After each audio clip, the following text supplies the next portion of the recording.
الحمد لله وكفى وسلام على عباده الذين اصطفى أما بعد فأعوذ بالله من الشيطان الرجيم بسم الله الرحمن الرحيم واقترب الوعد الحق فإذا هي شاخصة أبصار الذين كفروا يا ويلنا قد كنا في غفلة من هذا بل كنا ظالمين صدق الله مولانا العظيم.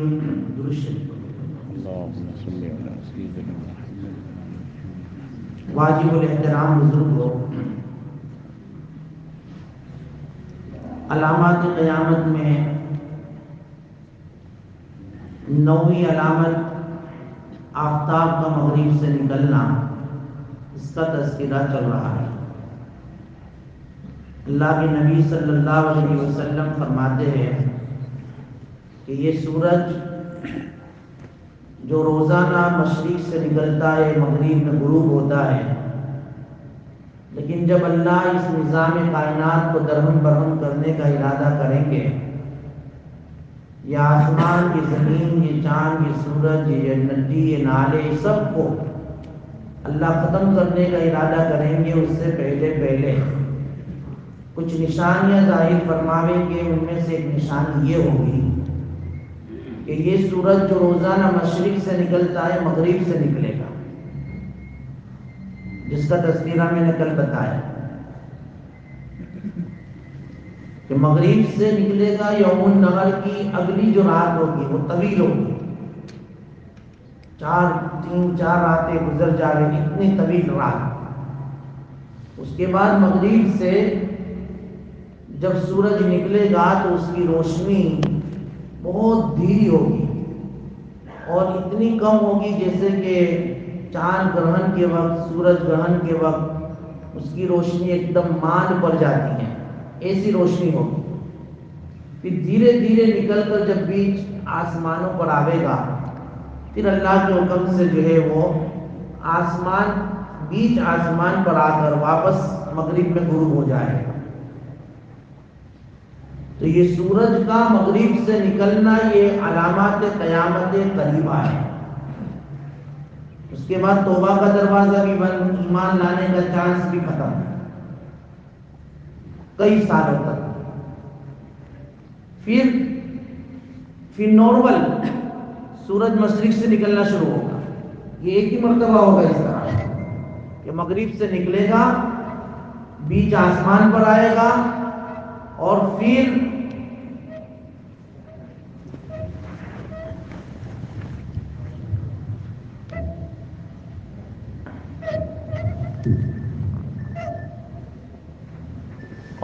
جو ہے وہ روزانہ مشرق ہی سے شروع ہو جائے گا طلوع ہونا. یہ علامات قیامت ہے. پھر چند سالوں کے بعد توبہ کا دروازہ بھی کھل جائے گا، ایمان لانے والوں کو بھی موقع دیا جائے گا. یہ جو ہے اس کے ساتھ 10ویں جو علامت ہے وہ دابۃ الارض ہے.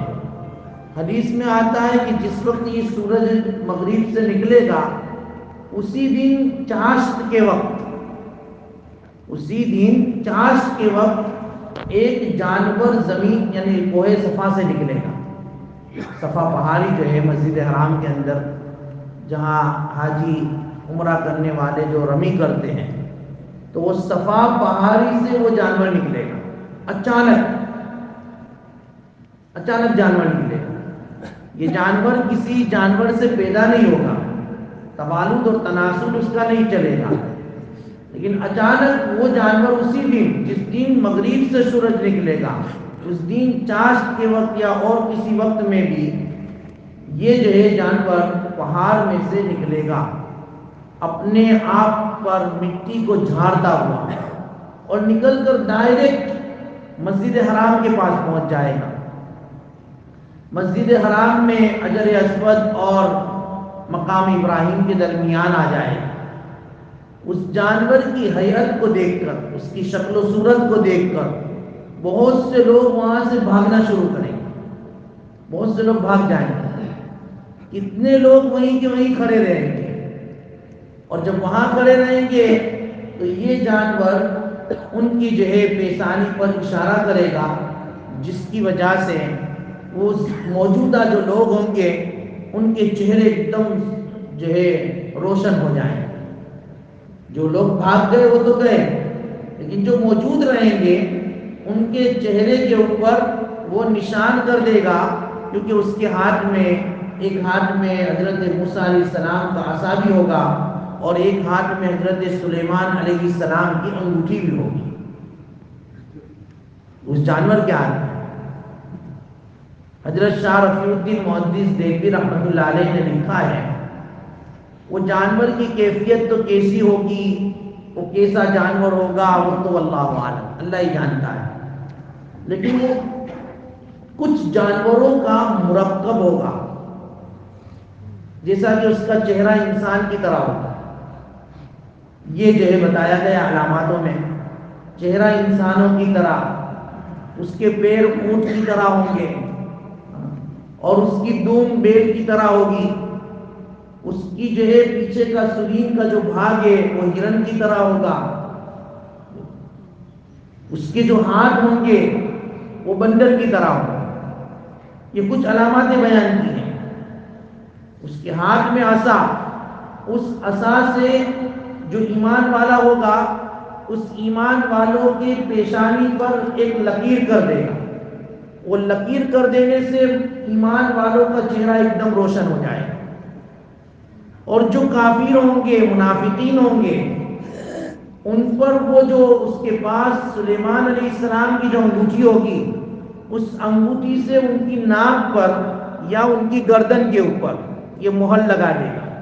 اب جب مہر لگائے گا جس کی وجہ سے ایک سیاہ نقطہ لگ جائے گا، تو جو بے ایمان ہوں گے ان بے ایمانوں کے چہرے ایک دم سیاہ ہو جائیں گے، ایمان والوں کے چہرے روشن اور کافر منافقین کے چہرے بالکل سیاہ ہو جائیں گے، بدصورت ہو جائیں گے۔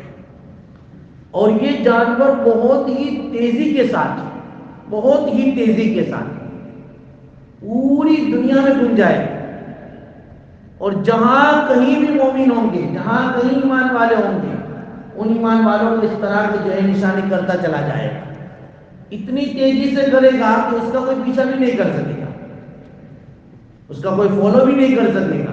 اللہ کی طرف سے اس کو وہ سرعت، وہ تیزی عطا ہوگی، پوری دنیا میں گھوم جائے گا اور پوری دنیا میں ایمان والوں کے چہروں کو روشن اور کافروں کے چہروں کو بدصورت بنا دے گا، پھر اچانک غائب ہو جائے گا۔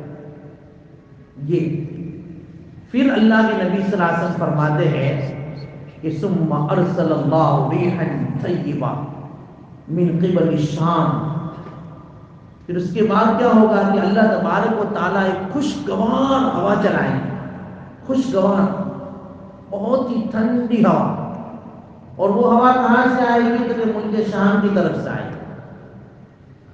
وہ ہوا کا اثر یہ ہوگا کہ جتنے بھی ایمان والے تھے، جتنے ایمان والے ہوں گے وہ چہرے روشن والے، وہ ہوا ان کو لگے گی، جس کی وجہ سے ان کے بغل کے اندر کچھ درد محسوس ہوگا ایمان والوں کو۔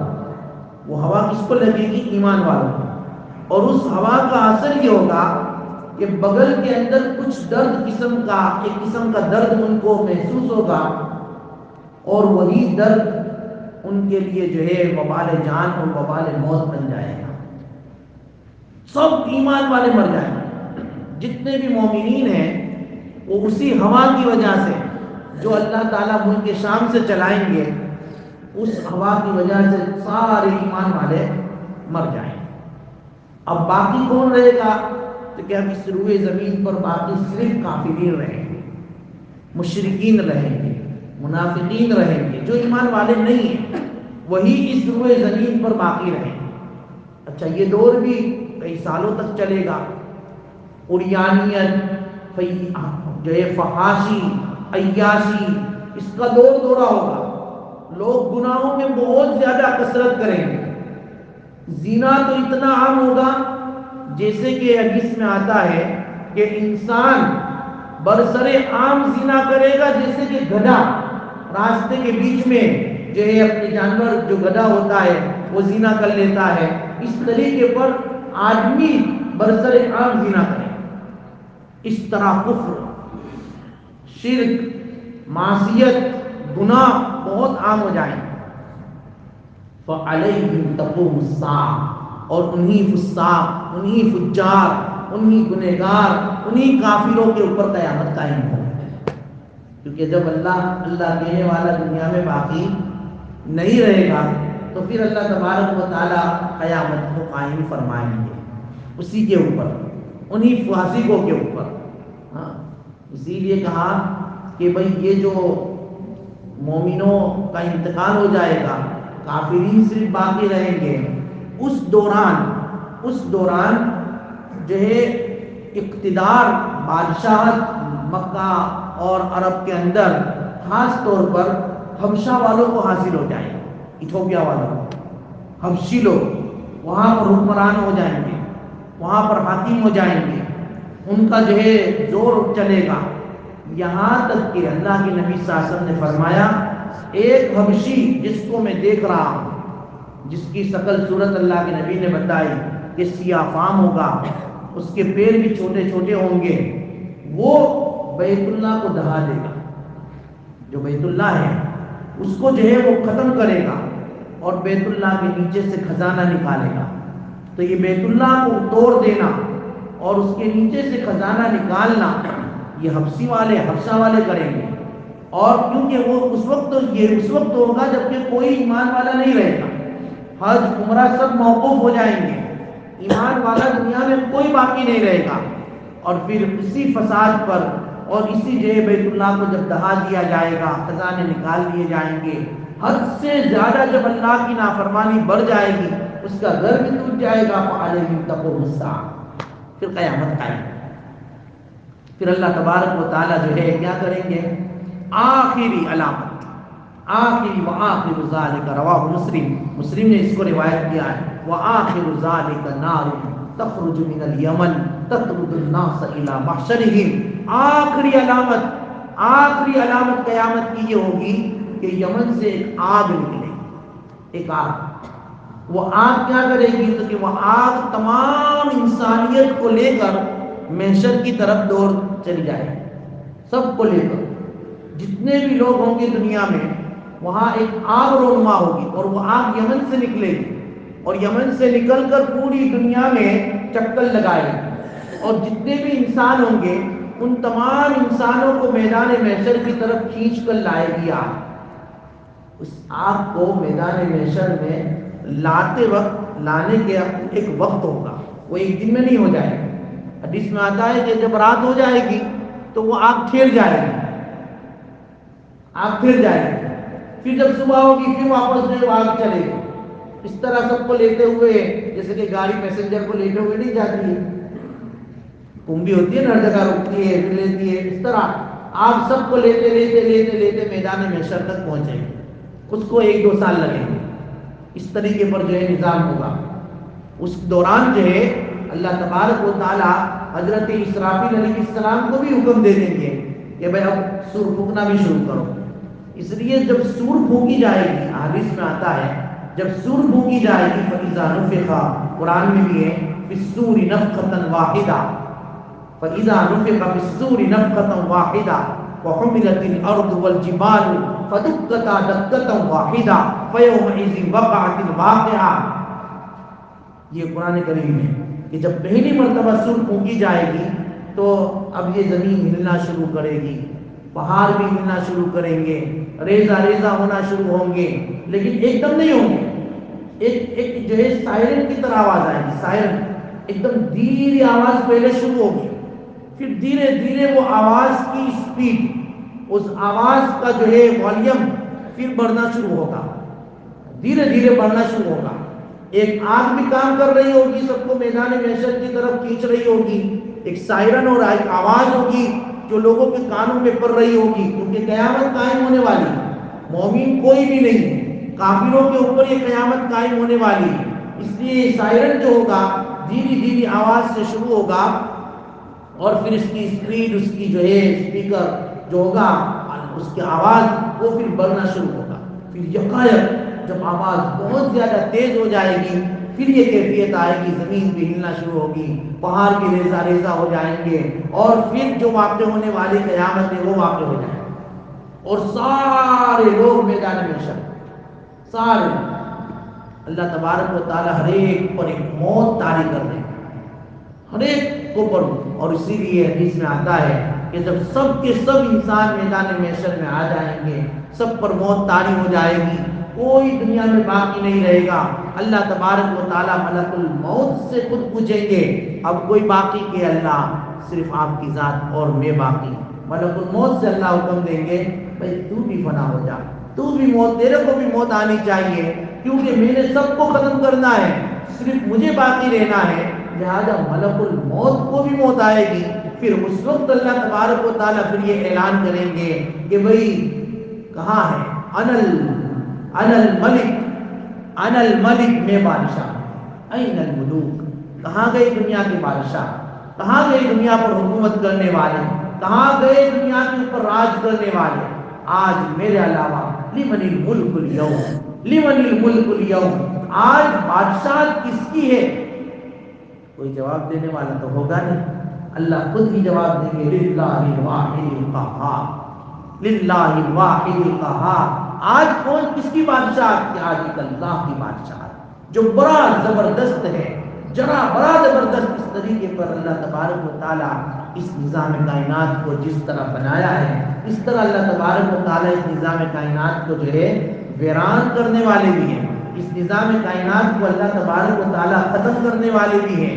جب ختم ہو جائے گا پہلی سور سے سب مر جائیں گے، پھر اللہ تبارک و تعالیٰ پھر جو ہے ملک الموت کو دوبارہ زندہ کریں گے. پھر اس طریقے پر جو ہے وہ اسرافیل علیہ السلام کو حکم دیں گے کہ بھئی اب دوسری مرتبہ سور پھونکو، سب کو مجھے جمع کرنا ہے. اور اس کا تذکرہ قرآن کریم میں بھی ہے وَنُفِخَ فِي الصُّورِ فَإِذَا هُم مِّنَ الْأَجْدَاثِ إِلَىٰ رَبِّهِمْ يَنسِلُونَ قَالُوا يَا وَيْلَنَا مَن بَعَثَنَا مِن مَّرْقَدِنَا هَٰذَا مَا وَعَدَ الرَّحْمَٰنُ وَصَدَقَ الْمُرْسَلُونَ. جو ہم یاسین میں پڑھتے ہیں، یہ جو یاسین کی جو سور ہے نا وَنُفِخَ فِي الصُّورِ، اس سور سے مراد نفخ ثانیہ ہے، دوسری مرتبہ کی سور ہے. پہلی مرتبہ سور میں تو وہ عالم ہوگا، اور دوسری مرتبہ جب سور پھونکی جائے گی، اب ان دونوں کے درمیان کا فاصلہ احادیث میں آتا ہے 40 سال کا فاصلہ. ایک مرتبہ سور پھونک دیے جانے کے بعد دوبارہ فوراً سور نہیں پھونکی جائے گی، 40 سال کے بعد دوبارہ سور پھونکی جائے گی، 40 سال کے بعد. اور جب دوبارہ سور پھونکی جائے گی تو وہ سور کا اثر یہ ہوگا کہ جس کو بھی موت طاری ہوئی ہے، یعنی سب کو جو موت طاری ہوئی ہے، اللہ تعالیٰ پھر دوبارہ ان کو زندگی عطا فرما دوبارہ. اور پھر ہر ایک آدمی اپنی اپنی قبروں سے نکل کر میدان محشر کی طرف جو ہے وہ آئے گا، اور یہاں پر بھی پھر قیامت کا منظر شروع ہوگا، جس کا تذکرہ جو ہے یہ سورہ انبیاء بنی اسرائیل میں، سورہ بنی اسرائیل سورہ انبیاء کے اندر جو ہے ذکر کیا ہے. وَاقْتَرَبَ الْوَعْدُ الْحَقُّ، یہی وعدہ جو کیا گیا تھا نا، یہی وعدہ وہ جو ہے اللہ تبارک و تعالیٰ جو ہے اس کا تذکرہ یہاں پر کر رہے ہیں، وہ انشاءاللہ تعالیٰ کل بیان کریں گے. اللہ تعالیٰ ہمیں کہنے سننے سے زیادہ عمل کی توفیق عطا فرمائے. چلیے 5 منٹ دعا کر کے میں آ جاتی رحمت کا اشرا بھی ہے. جو بیمار ہیں ان کے لیے شفا کی بھی دعا کرے، جن کے امتحان ہو گئے. بہت ساری خبریں آتی ہیں انڈیا سے، اتنی ساری خبریں آتی ہیں موت کی کہ اللہ اکبر. اور بہت جوان ابھی میں آ رہا تھا اور ہمارے ایک دوست نے وہاں شیر پورہ میں 2 آدمی بالکل جوان آدمی ان کا انتقال ہوا ابھی. تو اس طریقے پر خبریں آتی ہیں. ہمارے الطاف بھائی محمدیہ جو منوبری کے، ان کی والدہ کا بھی آج انتقال ہو گیا. ہماری الیاس بھائی منوبری کی ساس کا بھی آج انتقال ہو گیا. اور اسی طریقے پر بہت سارے حضرات بیمار بھی ہیں. ہمارے ساجد بھائی گلنا کے چچا کافی دنوں سے بہت سیریس حالت ہے، وہ بھی بیمار ہیں. اور اسی طرح ہمارے حافظ شعیب کعبہ، ان کے نانی جان بھی بیمار ہیں، ان کے لیے بھی شفا کی دعا کریں. سر ہمارے حافظ صاحب گھر والے، انہوں نے بھی کل مجھے بتایا ان کی بھابھی بھی بیمار ہے، ان کو جو ہے بڑوڈا ہاسپٹل میں لے گئے. ہر ایک بیمار کو اللہ تعالیٰ مکمل شفا عطا فرمائے. دعا بسم اللہ الرحمن الرحیم الحمد للہ رب العالمین والعاقبۃ للمتقین والصلاة والسلام علی سید الانبیاء والمرسلین اللہم لک الحمد کما انت اہل وصلی وسلم علی سیدنا محمد کما انت اہل وافعل بنا ما انت اہل فانک اہل التقوی واہل المغفرہ اللہم ربنا هب لنا من ازواجنا وذریاتنا قرۃ اعین واجعلنا للمتقین اماما اللہم انا نسألک الہدی والتقى والعفاف والغنى اللهم إنا نسألك رضاك والجنة ونعوذ بك من سخطك وغضبك من النار يا أول الأولين ويا آخر الآخرين ويا ذا القوة المتين ويا راحم المساكين ويا أرحم الراحمين يا ذا الجلال والإكرام يا ذا الجلال والإكرام يا صريخ المستصرخين ومنتهى العاجزين والمفرج عن المكروبين والمربح عن المغمومين يا أرحم الراحمين يا أرحم الراحمين يا أرحم الراحمين اے اللہ ہمارے اوپر رحم کا، کرم کا، عافیت کا، آسانی کا، سہولت کا، فضل کا معاملہ فرما۔ اے اللہ واقعی اے اللہ ہم گنہگار ہیں، خطا کار ہیں، سیاہ کار ہیں، سزاوار ہیں۔ اے اللہ بہت نافرمانی کی ہے، کر رہے ہیں، اے اللہ معاف فرما دیجیے، ظلم عظیم کو معاف کر دیجیے۔ اے اللہ بہت مبارک مہینہ آپ نے ہمیں عطا فرمایا ہے، اے اللہ اس کا تقاضا تو یہ تھا اے اللہ کہ ہم اپنے گناہوں سے معافی مانگ لیں اور اپنی زندگی کو تیرے نیک بندوں کی طرح گزارنے والے بن جائے۔ اے اللہ بس ہمیں ایسا بنا دیجیے، ایسا بنا دیجیے، اے اللہ ایسا بنا دیجیے اور ہمارے گناہوں کو معاف کر دیجیے، ہمارے گناہوں کو ختم کر دیجیے۔ اے اللہ اپنے رحم کی قلم ہمارے گناہوں کے